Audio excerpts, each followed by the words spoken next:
Good evening. Today we have Ms. Ruchi Mohunta. She's a clarity coach based out of Chennai. Good evening. We have Ms. Ruchi Mohunta. She's a clarity coach based out of Chennai. Let's welcome her. Hi, Ruchi. How are you? Thank you, Hari. Thank you very much. Thank you for accepting to be with us for the next 60 minutes. We will be covering on chaos to clarity. The first segment would be, before we get into the main theme, first would be like, who is Ruchi? Where is she from? And the hurdles she faced or the challenges she faced and the lessons she learned. This will be the first segment. Second would be the core topic, which is chaos to clarity. And then the third one is a surprise segment, which I'll reveal when we come there. Okay. Now we'll start with who is Ruchi, where did she do her schooling, and then college, then how did she get into this career. And the last portion of it is mainly the lessons learned. Okay, that's the focus point in the last segment of the first thing. Over to you, Ruchi. Thank you, Hari. Thank you so much for this. And good evening, everyone. It's such a pleasure to be here on Shrishti TV with Hari. I have known him for, I think, 10 years now. We first met in one of Suren's programs, and we've been in touch off and on. And Hari has been very, very motivating and encouraging me in whatever I have done. So thank you so much, Hari. I would like to thank you right at the start.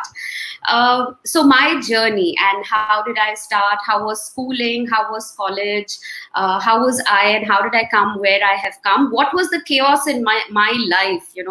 Let me start with that. My schooling and my college was in Calcutta, and I have passed out of Loreto College with an honors in history. And then I went on to do my B.Ed also from Loreto College. I'm a gold medalist from Loreto College. While I was doing my B.Ed is when I got engaged and got married and moved to Chennai. And Chennai could have been the best thing that happened to me because my sister was married here. So I already knew a lot of people here. I knew a lot of places here. So Chennai never really felt like a new city to me.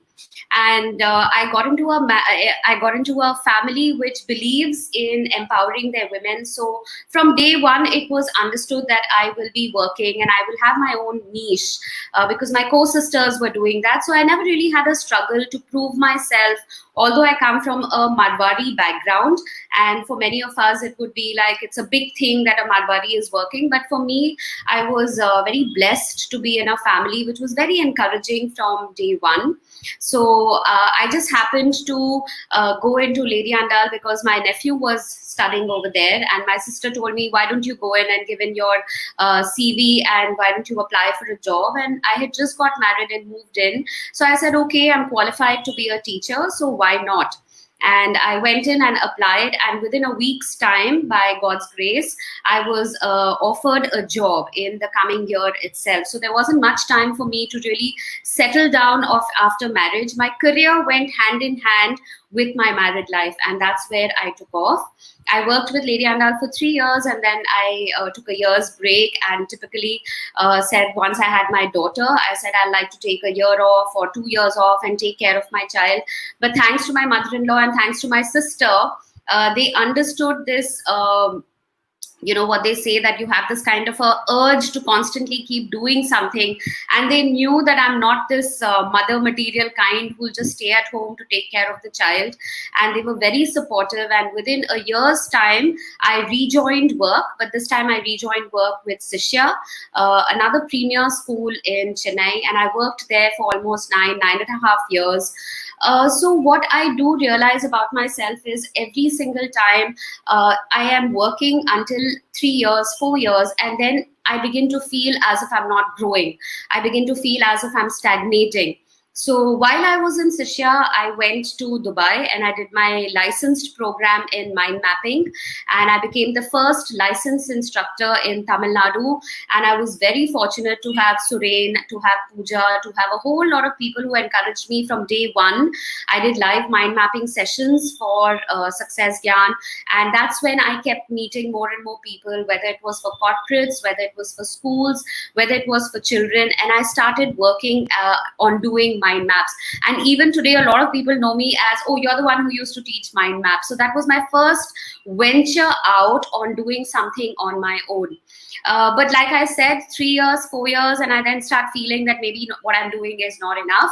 And I started feeling that how do I empower the younger children? How can I make them more enriched in terms of their life skills?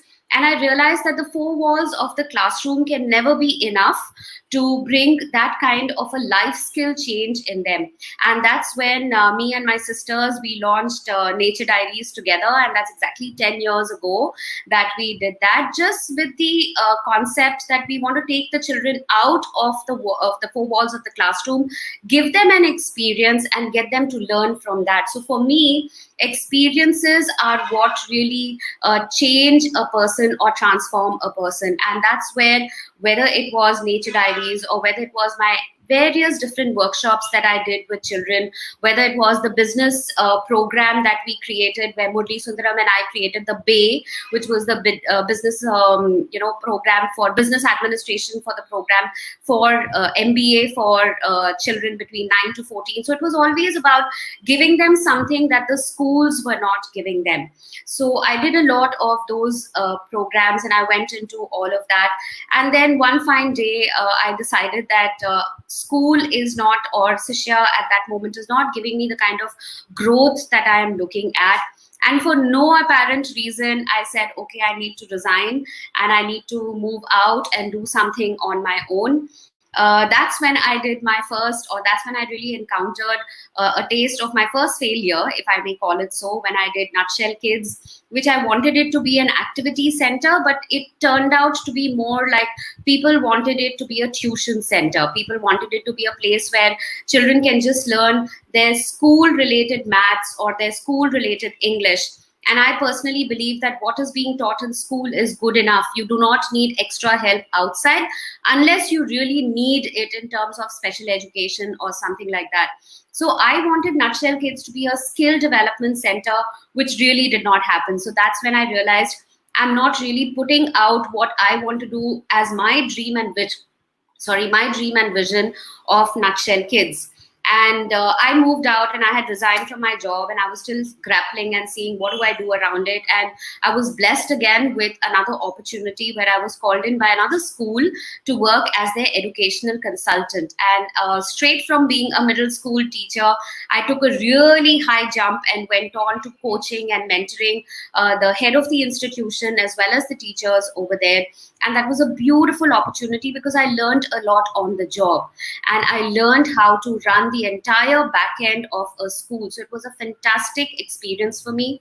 I was there with them until last year, 2019, and then I took a conscious decision that I want to stop everything else and I want to concentrate only on my Nature Diaries or my camps, experiential camps for kids. And now we had also moved into the adult zone where we were doing treks with women, where we were doing historical explorations, like we did a Turkey last year.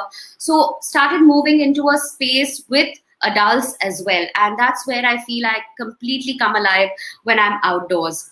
So last year March to this year March 17th, between this entire year, I did close to about 25 camps. And the only reason I was very passionate about it is because I wanted to be on a single one of my camps. I wanted to ensure that the quality is maintained, the kids are taken care of, the learning is happening the way I want it to happen. So experiential camps with us is not a general outing that you have. It is not it is a holiday, of course, because you come back refreshed, but it is not a meaningless vacation, so as to say. It is more a rejuvenating plus a learning outcome which you have, and that's what an experiential camp is supposed to be. But come March 17th, and we got back, and it was the start of the pandemic and the lockdowns and everything else. So that's when I stopped. And the first 15-20 days were extremely fun because I was very happy to stay at home and relax and just be by myself and play a good homemaker, make dishes at home, spend time with family. And then I began to start feeling, now this is something that is going to be the new normal, and experiential camps are not going to happen for a very long time now. So then I started looking into my little basket of what other skills have I got? What else do I know which I can start working on? And I realized one consistent thing that has been with me is I'm like a lifelong learner. Put me in a classroom where I'm learning instead of teaching, and I think I'm happiest. And I looked at all the certifications that I had gathered with my master's in psychology, with a diploma in counseling, with NLP, with emotional intelligence, with NLP psychotherapy, and whole lot of things that I have just been picking up and doing it more like as a hobby, where I would meet people, I would, go into a therapy session with people, or then move on to now start coaching people. So when I looked at my entire basket, I realized I have put together a whole lot of these, skill sets. And I said, now I have to make this into my bread and butter. Now I have to start working with people in helping them grow, helping them become the best version of themselves. And that's where I feel in my life, I have gone through a lot of chaos in terms of experimenting with a whole lot of things, and in terms of trying out a whole lot of things.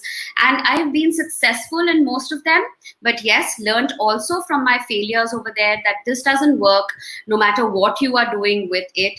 And along all my chaos, now I have found my clarity. And that is why I realized that I'm best suited to be a clarity coach, because only when you have experienced the chaos yourself can you guide or help people towards move out from their chaos into clarity. And that's where the whole chaos to clarity and the whole concept of a clarity coach came in.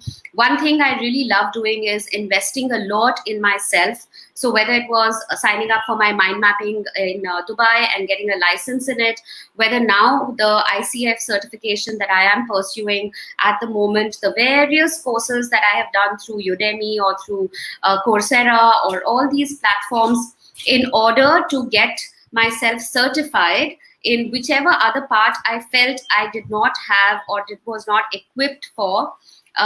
That is what I spent my April month in, and I put together my entire, at one level I could say it was a complete branding shift from Ruchi Mohunta as an experiential educator to Ruchi Mohunta as a clarity coach. And people could resonate with it. And there are 3 sections of people that I work with, which probably we'll discuss a little later. But people were able to resonate because I come from a rich background or rich experience in those areas, and that's where I was able to fit it in. So that's been my journey so far, from chaos of being in a lot of chaos myself to gaining clarity for myself. Okay. Thank you for sharing that.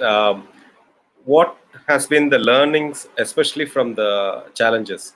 Can you share on that, the lessons learned? Lessons learned, yeah. So largely, I think I would say my lessons learned were in all the various things that I had my hands in so many pies. The first lesson I learned over there is to focus on one thing at a time.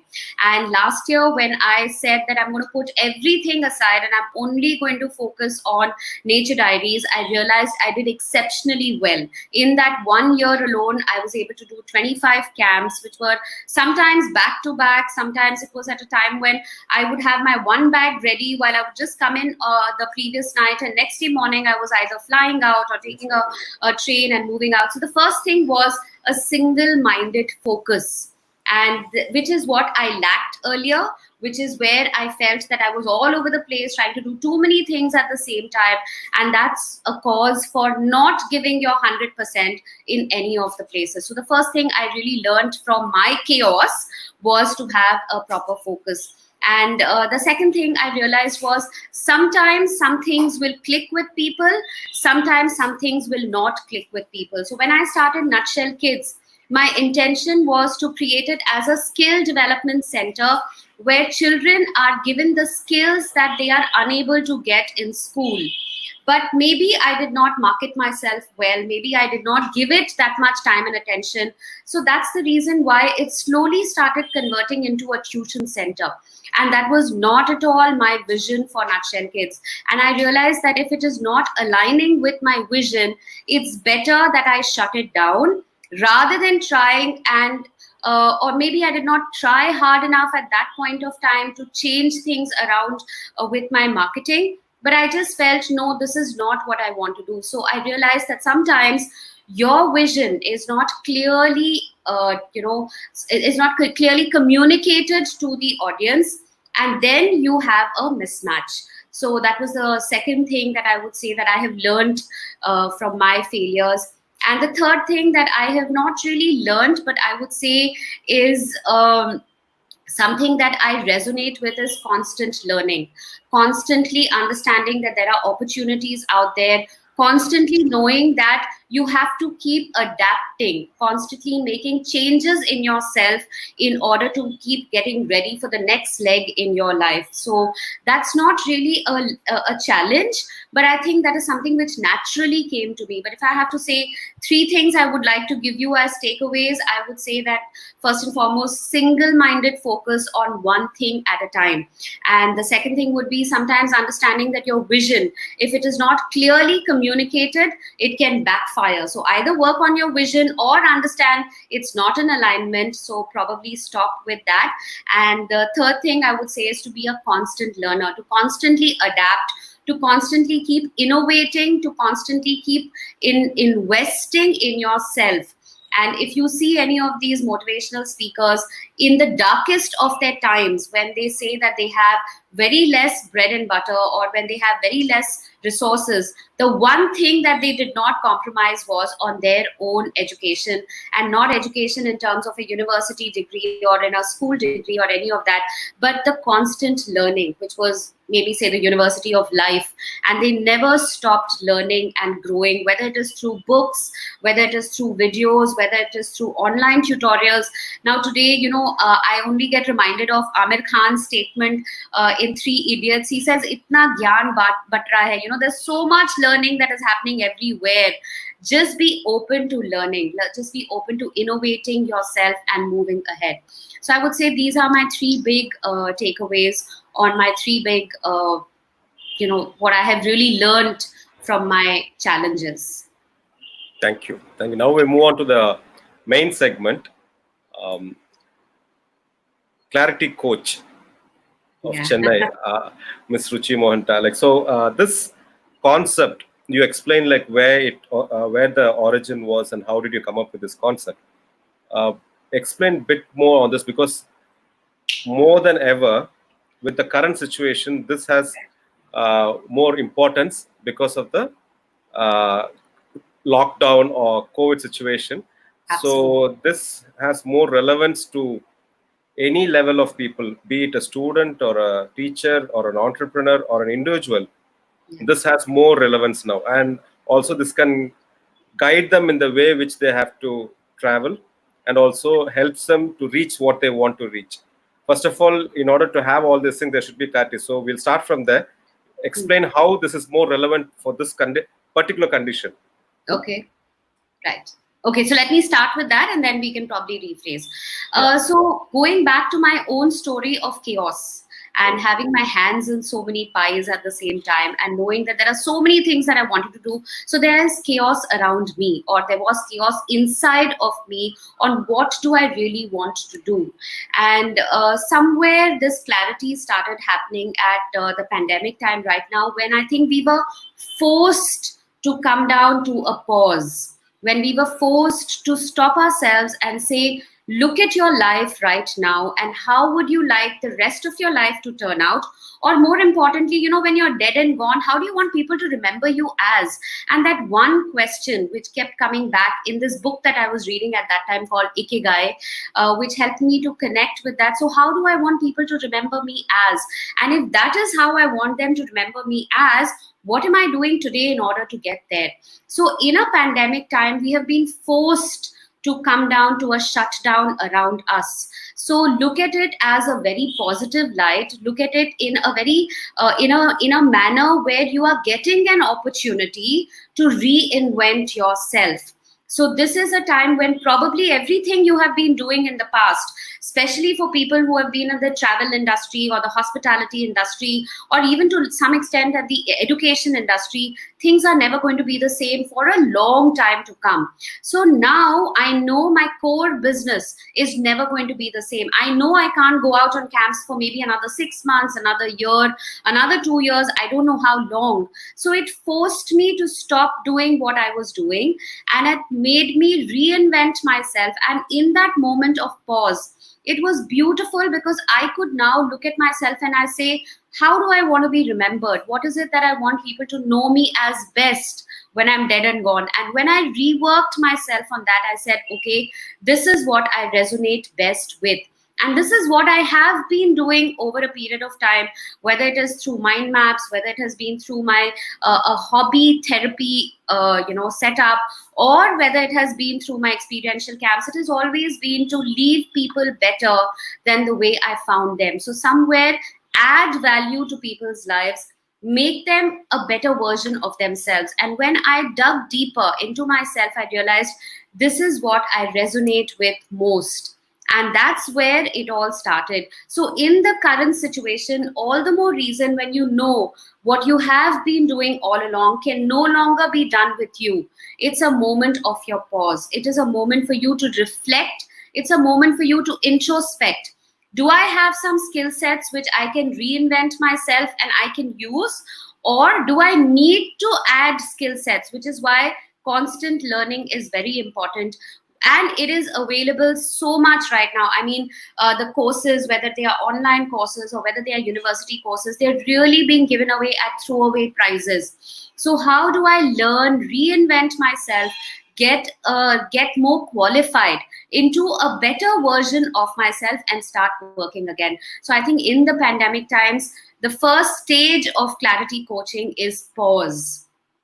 So now we have been given a pause from Mother Nature. So otherwise you might not have decided to take a pause, but now you are in a forced situation to be on a pause. And that's why it is a great space to be in, reflecting and introspecting. Okay, so does that answer your question, Hari? Yeah. So the first stage, I don't know why the thing is. So the first stage again here is to create the entire journey, or the entire clarity process works in 3 sections. So the first section, or the first stage, is when I help you take that pause. I help you introspect. I help you move by looking into it yourself.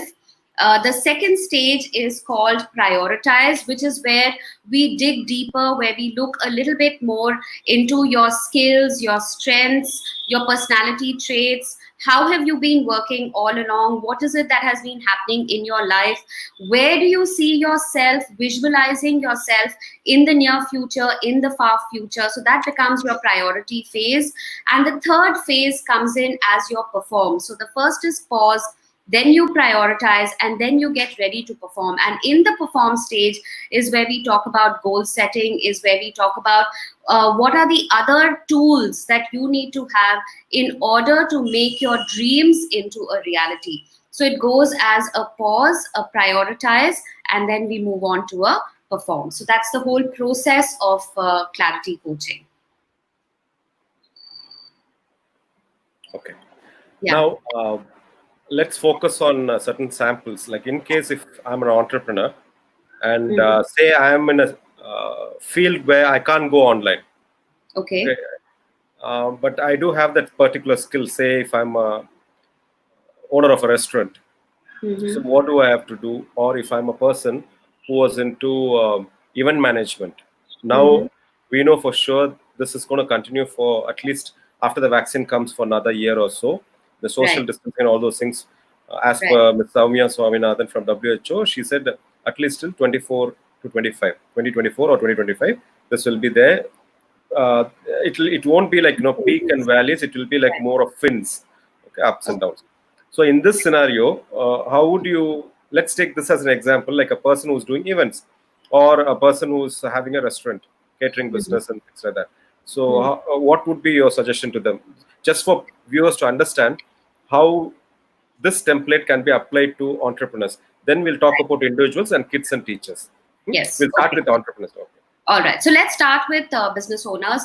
So Hmm. the three stages are pause, prioritize, and perform. So the first thing I'm going to do with them is to bring them into a state of awareness, because the first stage is also acceptance.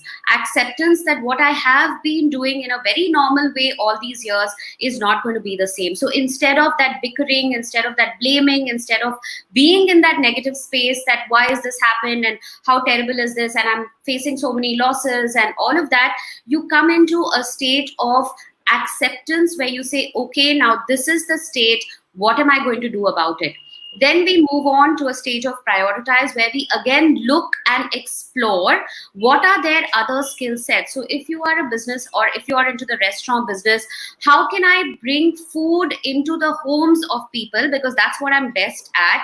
What can I look as a home delivery business, or how can I look at in a different way where I can still do my catering business but do it in a different way. So like, you know, there are, like, for example, I'll take the example of Uncle Sam's Kitchen, and how beautiful they have reinvented themselves, where they say party in a box. So working towards that and saying, with my current scenario, what is the change I can bring about? So those exploring other elements of your existing business and how you can convert it, maybe not immediately as profitable as how it used to be earlier, but definitely start working towards it, because a lot of things is going to change. The new normal is going to be very, very different. So just the way you are reinventing yourself, people are also reinventing themselves. So people, when they are unable to go out to restaurants to eat, but they still crave for some delicious food which may not be home cooked food, so how can I take that food to them,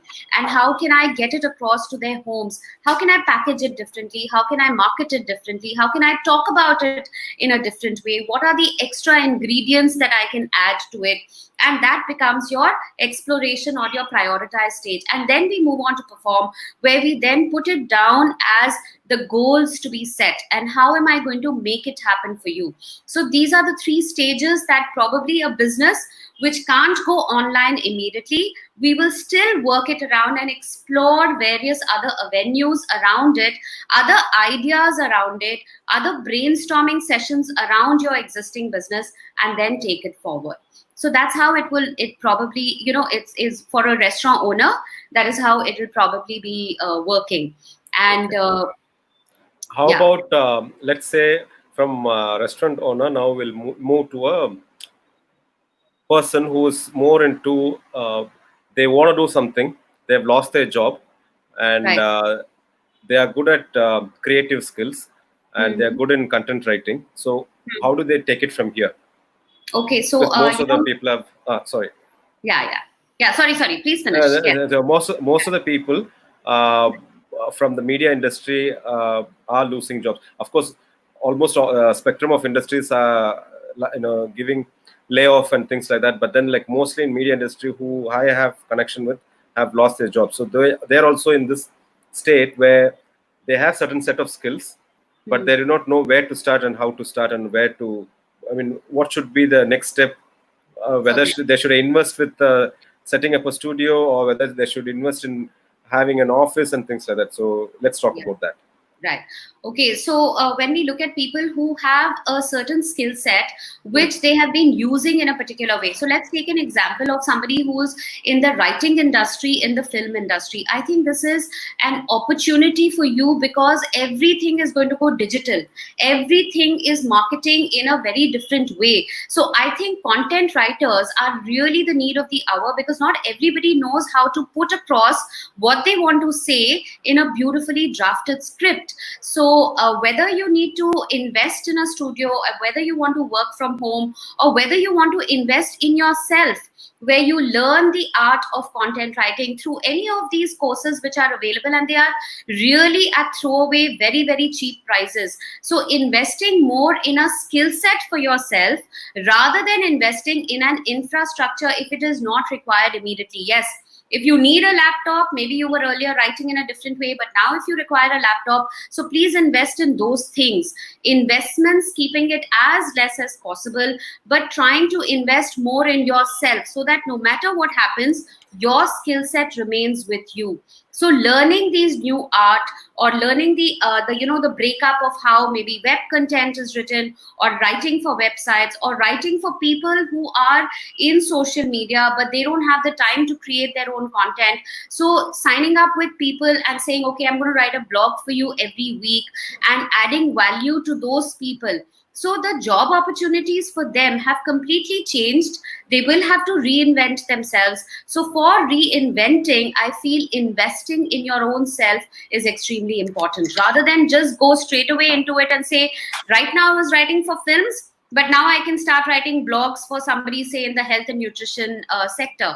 That does not work. That cannot work from there. So you have to first realign yourself. You have to first change yourself and say that now I have been writing for movies or scripts all along, but now I will start writing for say blogs, or I will start writing for a wellness coach. So what is it that a wellness coach requires? So I invest in myself. I learn about it more first. I understand what is the structure of a blog and how do people read it. It's very different from a movie setup. So first, invest in yourself, learn those additional skill sets, and then look out for work outside. I think that should be the process. And that's exactly what I do when I say pause, prioritize, and then perform. So we move that way. Yes? Thank you. Thank you. Now, let's look at what are the areas where, say, in case of a student, now finished the college, and now they want to enter into, they're looking for a job, and now this is lockdown period. So how do they get clarity in which way they have to enter? Yeah. So, Hari, thank you for asking that question, because I have a lot of kids who used to first be friends with me on Facebook because they were students of mine. And what I'm really seeing as a very, very interesting trend, and I should say as a very encouraging trend in the youth, is that they are now connecting with me on LinkedIn. So the transition has happened from Facebook. Instagram, I'm not sure because I still don't use it too much. But from a Facebook, they have now connected with me on a LinkedIn. And I look at their profiles from time to time. And they reach out to me on LinkedIn from time to time and say, Ruchi ma'am, you taught me at this time. I was your student at this time. Can you write a recommendation for me? Can you tell me how I can do this better? And I love that transformation which is happening in kids. So it is this, whole generation which has grown up with me. So at first, it used to be very exciting to have your teacher as your Facebook friend.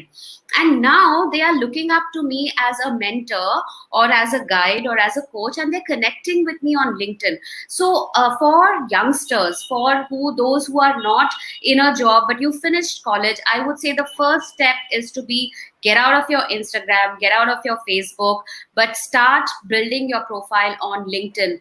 And that is where the job market is. And LinkedIn has got, again, fantastic courses on how they can make their profile very visible.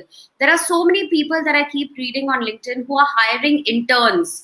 So maybe you might not make a lot of money right now, but you will make a lot of experience. You will gain a lot of experience by working. And the best thing is it's all work from home right now. You don't even have to travel to another city. You may be sitting here in Chennai, but you might be working for a multinational company, say in Delhi, which might not have been very feasible because, for the kind of money that they'll pay you, you cannot afford accommodation in Delhi. You cannot afford your food at that time. So in the comfort of your home right now, you're getting to work anywhere in the world. So don't look at it as I will not be able to make that much money right now, but so many experiences that you can say that I would just like to work under you. I would just like to intern under you, and people are willing to give you those opportunities. So I would say start working on your LinkedIn profiles. And I'm so happy to see a lot of my students who were whom I've taught maybe 8 years ago, 10 years ago. Sometimes I'm confused which school have I taught them in, but they're all reconnecting with me on LinkedIn.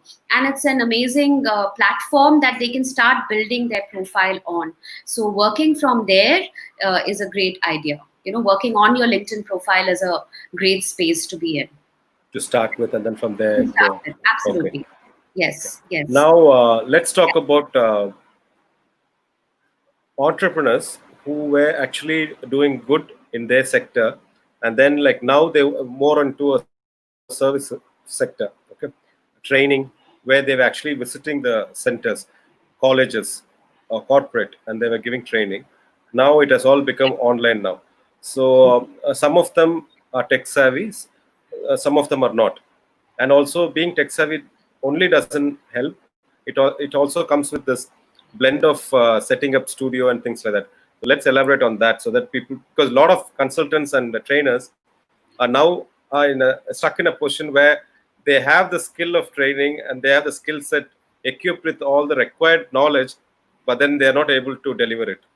We'll talk on that. Okay. Okay.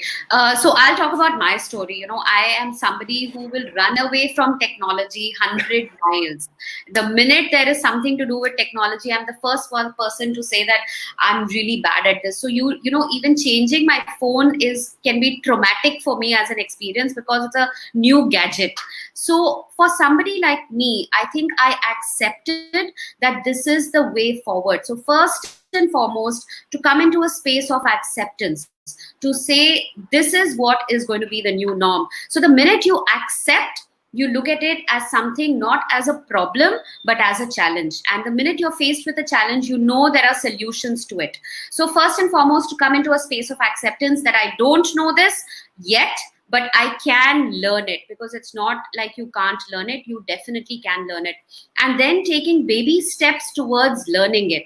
So one is your own journey of growing in a technological space where you become more and more comfortable.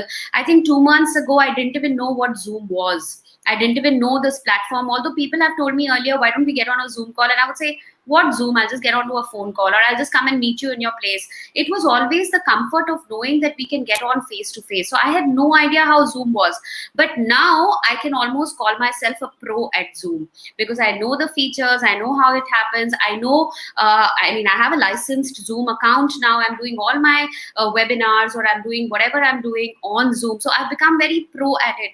So the thing is that if you stand there, keep looking at the manual and never get into it, you will never get started. It's the same thing as saying that you have a manual for swimming and you're holding on to the manual forever and ever by the poolside, and you never jump in. It's not going to teach you how to swim. It can probably just tell you, if you're drowning, what is it that you need to do.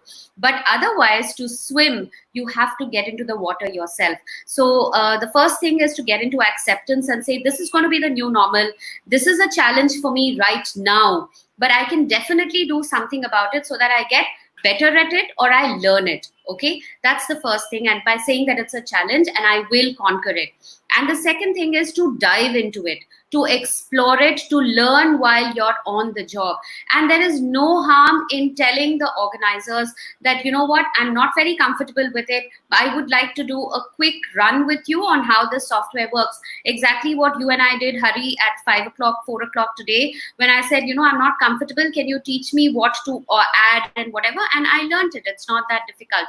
And the third part of your question as to how should they now start developing their skills. One is to start learning more and more in terms of how do I deliver better when I am online. It is not the same as in a conference room, where we are used to doing activities where we every half an hour we put them into groups, we huddle them up, then we get the answers from them. Things are not the same right now. So how do I become an engaging trainer? What should be my body language? How should I be talking more and more such my audience is captivated? And it's amazing how YouTube has got so many videos now. True. On how can you have an experiential educational thing on an online platform. There are so many games that are there which you can conduct in a webinar, right from a scavenger hunt to getting into breakout rooms and putting in a huddle or putting in a picture and asking people to write their comments. There are various ways. So it's all out there. You just have to see what you need for yourself and adapt and use. It's very, very doable, and the good side of it is, like very recently, I was invited to do a webinar for an engineering college in Trichy. So if it was the normal times, the very cost of me traveling over there, staying over there, conducting the session, coming back would have been 2.5 times more of my time investment than what it was. Here it was just a 2-hour thing. I had to log in at 11 and be logged out by 12:30. It was so convenient. So let's also look at how it has opened up venues all over the world for you. Yeah. So earlier I would only believe in face-to-face coaching. So it would only be for people who are there in Chennai. But now I have clients in Delhi. I have clients in Calcutta. I have a client in Muscat with whom I'm consulting. So the world has opened up for you. So that's the good side of it, and it's all about how you adapt. Like they say earlier, it was more about your IQ, then it moved into your EQ, and now it is into your AQ. And what is that AQ? It is your adaptability quotient. How quickly are you willing to adapt? Rather than sulk and stay there and keep cribbing and saying it's never going to be the same again and my livelihood has gone. No, now I am in acceptance. It's not going to be the same again. So what can I do now to reinvent myself in order to look at the new normal? How excited can I get about new things that I'm going to learn? It's about acceptance as your mindset. Yes, I understand. I agree with you because, as Mandelev said, it's not the strongest or the wisest, but the ones who can adapt are the only species that can survive. And this actually is an acid test to see actually who can adapt and evolve. Yes. Now we'll move on to the third segment. Okay, the third separate segment which I told you. Okay. Okay. You receive a call. Okay. You receive a call. You do not know who has called, and that person introduces himself to you, saying he's calling from Karan Johar's office, and he would like to talk to you. Okay. So you receive a call, and then first you are thinking it's some of your friends are playing a prank. But then it's not prank, and it's real. From his office, you have received a call, and then they put the line, connect the line to his office. He comes online and he says like he has been following your work, and he really likes the work what you're doing, and now he wants to come up with a script focused on youth. He wants you to come up with a script, and if you're keen also to play the lead role in that movie. And this will be more of how the future generation of India would be shaped in a positive way to become a responsible citizen. Okay. And more than becoming an employee, becoming an employer, focused on entrepreneurship and things like that. And the role, almost you can say something similar to what Shah Rukh Khan played in Chak De, kind of like, where you mentor people, you help people to become a, in a holistic approach kind of thing. So now, you are given 48 hours time to come up with that, but now I'm going to give you maybe 40 seconds for you to think, and then you have to tell what would be the theme, what would be the way you're going to come up with the story, and what would be your role, how are you going to perform that. Okay. You want 40 seconds? Your 40 seconds starts now. 40 seconds starts now. I think I will be in 35 seconds. I'll be in shock. Because it's Karan Johar's office that has called, and not only would they want me to be the script writer for the thing or the plot, but they also want to be the heroine. They want me to be the heroine or the chief protagonist in the movie. But it's very interesting, Hari, and thank you for that surprise element or that question. But I think what's coming to the top of my mind, if I have to give a message to the youth, it's about handling failure. It's about how do you understand that there is an adversity, or how do you understand that there is a challenge, but how do you pick yourself up and you move on? So that's about resilience, and how it is so important, because even as adults today, you meet so many people who are not being able to bounce back, which is where you know that their resilience is far lesser than the other people around. So if there's one message that I want to give back to the youth, is in the power of failure, in the power of being a resilient person. And on the top of my mind, because I'm such an outdoor person and I'm missing my treks so much, I can only plot out an entire story where I have taken, say, maybe 20 youth with me, and we're on our Everest Base Camp trek, which is what I did in 2017, and which is one of my most memorable experiences till date, and which was a huge learning in itself. And every stage we moved up We encountered challenges along the way, and every stage taught us to get better and better and a really good version of ourselves. And it also brought out the resilience in us because we did not give up. There would be challenges. Some days we were trekking for 10 hours together, but our body would give up and the climate would not be good enough, and we would really want to say, why the hell have I got myself into this EBC trek? Why am I doing what I'm doing? And then when we reach our destination and we sleep, we relax, the next day you're rejuvenated again to take on the next leg of your journey, So I can only picture myself with 20 youth, and we're doing the EBC, and every stage, the challenges that are happening, what we are learning from each other. I think one of my biggest takeaway from EBC was when we were towards, the higher we kept going up. We started out with backpacks which had about 6 kgs, 7 kgs of weight. And later, as we started going higher and higher up, we would not want to carry more than 2 to 3 kgs. We would just take enough water till we had a break and we would refill our water. Earlier, we would pack our bags with a lot of snacks, and then we realized we don't eat so much along the day. So we reduced the quantity of our snacks. We started taking the clothes only that we needed and not stuff our bags. So what I'm trying to say is, as you keep going higher and higher in life, your load has to be lesser and lesser. And what is that load? That load is that you are carrying about people whom you have not forgiven, or circumstances that you can't get over or let go of. So that was my biggest learning. So that is something which I would want the youth to know, that if you really want to go high up in life, travel light.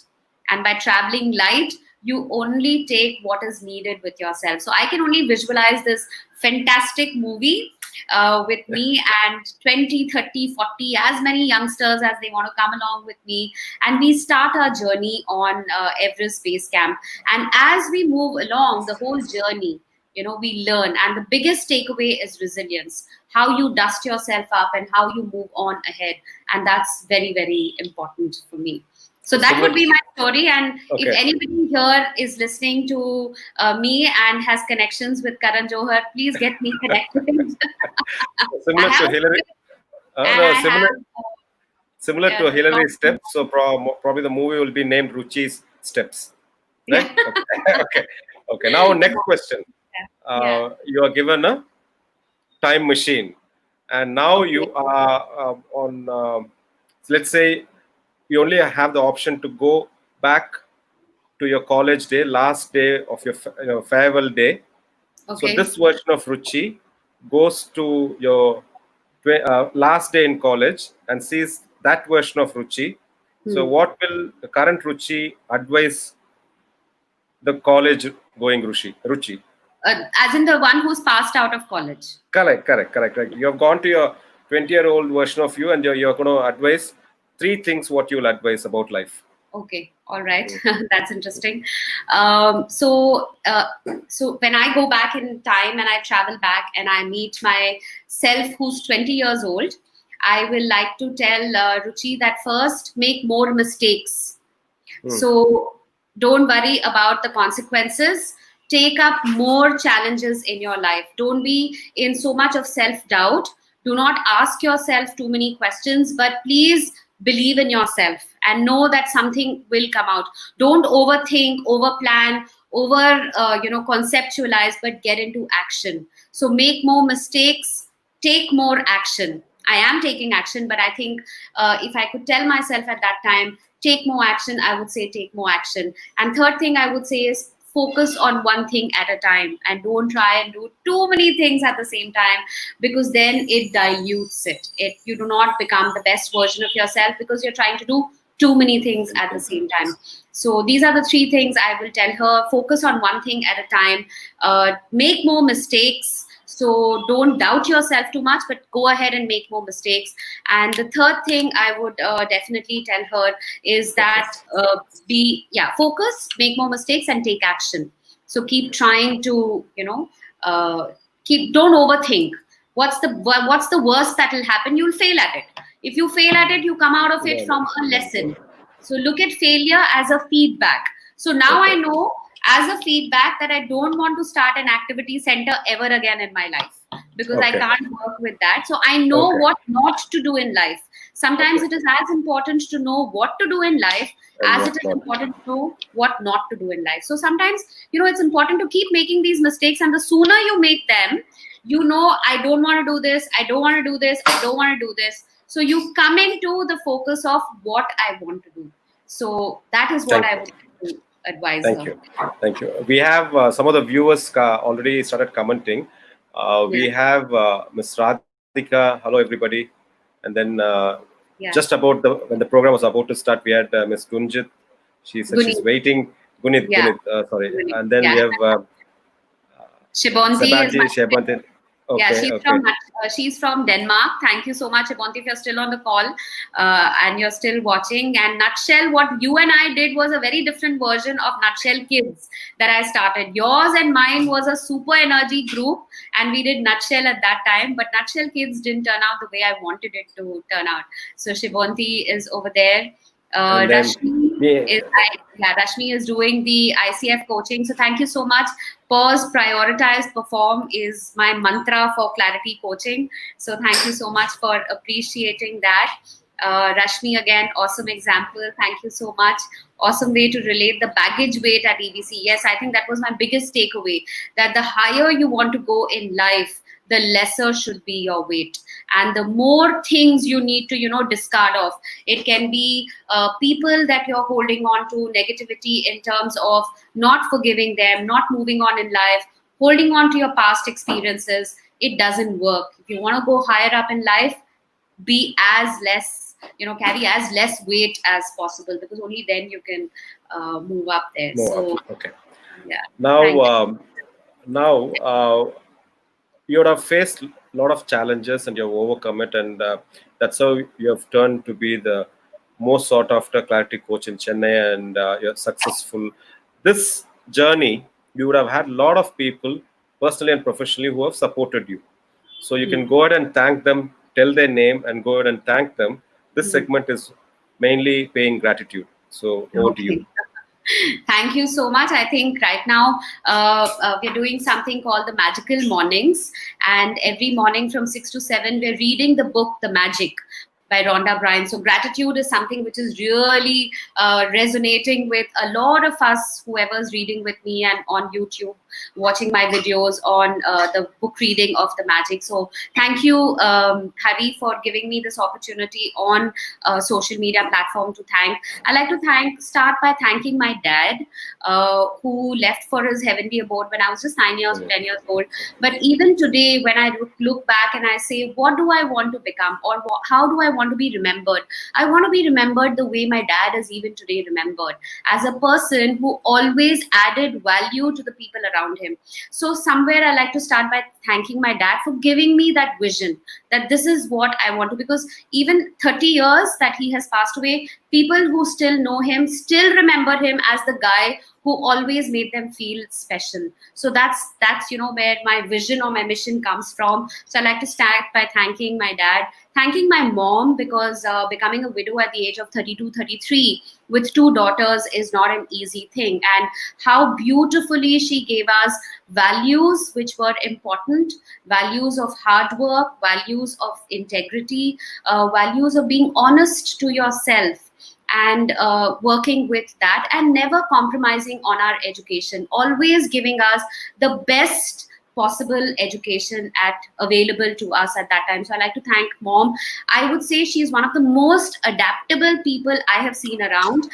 For us who are a different generation altogether, the way she has picked up to use Facebook or to use WhatsApp or to use, it's amazing at her age. So adaptability is something I like to say that it comes from. Then I like to thank my sister, who's my safety net. She's the one who tells me just fly. don't worry. If you fall, we'll figure it out. We'll see what will happen. So for giving me those wings, while my dad and my mom probably gave me my roots, my sister gave me my wings to fly. So thank you so much to my sister. I don't know if she's still on Facebook and watching right now, but this one is out to you. And my niece, my nephew, most definitely, my husband, my in-laws, all my friends, all my colleagues, everybody who has been with me through this journey, who have always encouraged me. Many a times it has happened that when they have discouraged me and they have told me it's a bad idea, somewhere in my mind they've made me more stubborn. So I would say thank you so much for all those people who said it can't be done, because you made me even more stubborn to do it. So thank you so much for them as well. Then everybody I have worked with, right from Lady Andal to Sherwood Hall to Sishya, all my colleagues who have supported me in all my journeys, my daughter, my niece and my nephew. So between my sister and I, we say we don't have one child or two children. We say we have three children between the two of us. So this one is to all three of them. Thank you so much for putting up with all my madness, all my mood swings at times and all of that. Thank you so much for people like Suren, people like Pooja Gupta, people like from whom I have constantly been given opportunities to learn, from whom I have constantly learned. Murli Sundaram, who stepped in every now and then as my coach to help me, to give me direction in life. So loads and loads of love to all these people, and thank you so much for making me the person I am. My sister in Bangalore, Hema, my best friends, Avantika, and a whole lot of them. So thank you so much. Okay. So, nice. We have few more comments from the viewers. Yeah. Falguni has written, I'm going to be part of Ruchi's steps. Yes, definitely. And then Suman mentioned, magical mornings are really awesome. Learning so much fun from learning so much fun from you. Loads of love. Then Devika has written, deep gratitude for the wonderful explanation on the book Magic, making my life magical. Yeah, so we're having this lovely time in the morning from 6 to 7, and it's also there on my YouTube channel, which is just Ruchi Clarity Coach, and people can log in and see. So what we do is we're reading the book Magic, and today we have completed, I think, around 22 chapters of the book. We started on the 1st of July, and we're looking at wrapping up by the 21st of July. So they say it's going to take 21 days to create a habit. Correct. So yeah, so that's the reason why we're doing it. And I mean, a lot of people are asking me to restart it. And so maybe I would do that. And I don't know. So, this magical mornings have been beautiful for us. We are waking up in a space of immense gratitude. I think at a time during the pandemic and COVID where we're concentrating on everything that we don't have and say, I can't go out, I can't travel, my work is not happening. There's a lot of no, can't, don't, negativity. But here we are starting every morning by thanking everything that we have in terms of having a house, in terms of having food, clothing, shelter, the basic necessities, your loved ones who are safe, then having finances to sustain you over a period of time. Maybe not save, maybe not do extravagant expenses, but enough for what you can to bring food to the table. So somewhere teaching us to live in a minimalistic way. That's my other favorite word, about being minimalistic and having just about enough for yourself rather than investing and constantly buying. The whole consumerism that was happening earlier, as against moving towards a minimalistic, simplistic lifestyle. So you can concentrate more on giving back. You can concentrate more on becoming a better version of yourself, rather than spending all that money out on various other entertainment that used to happen. So I would say magical mornings are really helping us to come into that space of gratitude every morning. Okay. So thank you to all my participants of Magical Morning. I see so many of them who have logged in here. So thank you so much for coming on and listening to this. In spite of listening to me in the morning from 6 to 7, you still wanted to work with a great thing. So thank you so much for doing that. Yeah.